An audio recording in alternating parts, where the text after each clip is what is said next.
Apa hukumnya melakukan sholat tahiyatul masjid di saat waktu-waktu terlarang melakukan sholat? Ya, Nabi Shallallahu Alaihi Wasallam menyebutkan ada waktu-waktu terlarang bagi kita untuk melakukan sholat. Ada yang mengatakan 3. Yang pertama adalah ketika matahari terbit. Kemudian yang kedua adalah ketika matahari pas di atas kepala kita, sehingga kalau kita berdiri di luar tidak ada bayangan. Kemudian yang ketiga adalah selesai waktu asar. Ada 3 ini. Ada yang kemudian merinci waktu terlarang kita untuk melakukan sholat itu menjadi 5 waktu. Yang pertama adalah waktu selesai sholat subuh sampai terbitnya matahari. Jadi waktu setelah sholat subuh sampai terbitnya matahari ini waktu yang terlarang untuk melakukan sholat. Kemudian waktu yang kedua, pas terbitnya matahari sampai matahari setinggi 2 tombak, sekitar 10-15 menit setelah matahari terbit, itu menjadi waktu yang terlarang.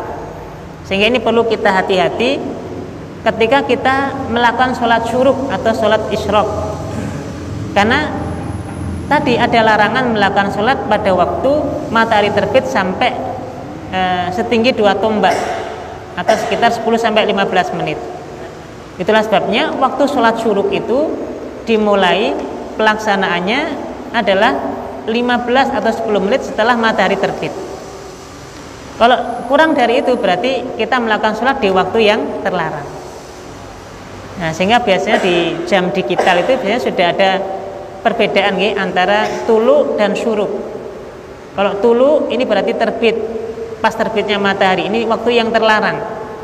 Kemudian mulai naiknya matahari sampai nanti matahari di atas terbit di atas sekitar 2 tombak, itu juga waktu yang terlarang. Ketika sudah di atas itu barulah boleh memulai sholat syuruk atau sholat duha di awal waktu.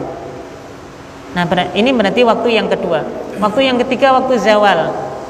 Waktu zawal yaitu pas matahari di atas kepala kita, sehingga kalau kita berdiri di luar tidak ada bayangan. Waktu yang keempat adalah selesai sholat asar sampai nanti cahaya matahari sudah mulai menguning. Dan waktu yang kelima adalah matahari mulai menguning sampai nanti terbenamnya matahari. Nah, tadi kalau secara ringkas waktu sholat asar sampai terbenamnya matahari sampai waktu maghrib gitu. Tapi para ulama ada yang membaginya menjadi 2 waktu tadi. Jadi ada 5 waktu yang terlarang bagi kita untuk melakukan sholat. Sekarang menjadi pertanyaan, apa hukumnya melakukan sholat tahiyatul masjid di waktu yang terlarang? Misalnya tadi kita habis sholat asar terus masuk ke masjid untuk hadir di majelis ilmu ini, kan ini waktu yang terlarang ini sebenarnya untuk melakukan sholat setelah sholat asar.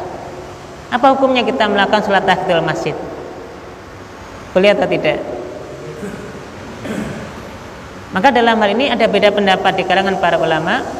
Pendapat jumhur ulama mengatakan tidak boleh, yaitu di kalangan mazhab Hanafiyah, mazhab Malikiyah, mazhab Hanabilah berpendapat bahwa tidak dibolehkan melakukan sholat tahiyatul masjid di waktu yang terlarang. Kemudian yang kedua, pendapatnya Imam Asy-Syafi'i, pendapatnya Syafi'iyah mengatakan boleh melakukan sholat tahiyatul masjid di waktu yang terlarang. Dan wallahu a'lam, pendapat yang kedua ini lebih kuat. Dibolehkannya kita melakukan sholat di waktu yang terlarang, termasuk sholat tahiyatul masjid, ini hukumnya boleh. Dan diantara dasarnya adalah karena ada sebab, yaitu sebab kita masuk masjid. Dan kesunahan untuk melakukan sholat tahiyatul masjid setiap kali masuk masjid itu sebagaimana hadis Nabi tadi, idza dakhala ahadukum al-masjida falyarka rak'ataini qabla ayyajlisa. Itu Nabi Shallallahu Alaihi Wasallam tidak menyebutkan waktunya, termasuk waktu yang terlarang sekalipun Nabi nggak menyebutkannya di sini, hanya menyebutkan umum setiap kali masuk masjid. Untuk itu dengan dasar ini Imam Asy-Syafi'i mengatakan bahwa berarti termasuk waktu yang terlarang sekalipun boleh, karena Nabi tidak membatasi waktu di waktu-waktu yang terlarang. Untuk itu wallahu a'lam, karena ada sebab kita diperintahkan untuk melakukan sholat tahiyatul masjid termasuk di waktu yang terlarang, ini setiap kali kita masuk masjid karena ada sebab masuk masjid, kita disunahkan untuk melakukan sholat tahiyatul masjid. Maknanya boleh melakukan sholat tahiyatul masjid di waktu yang terlarang.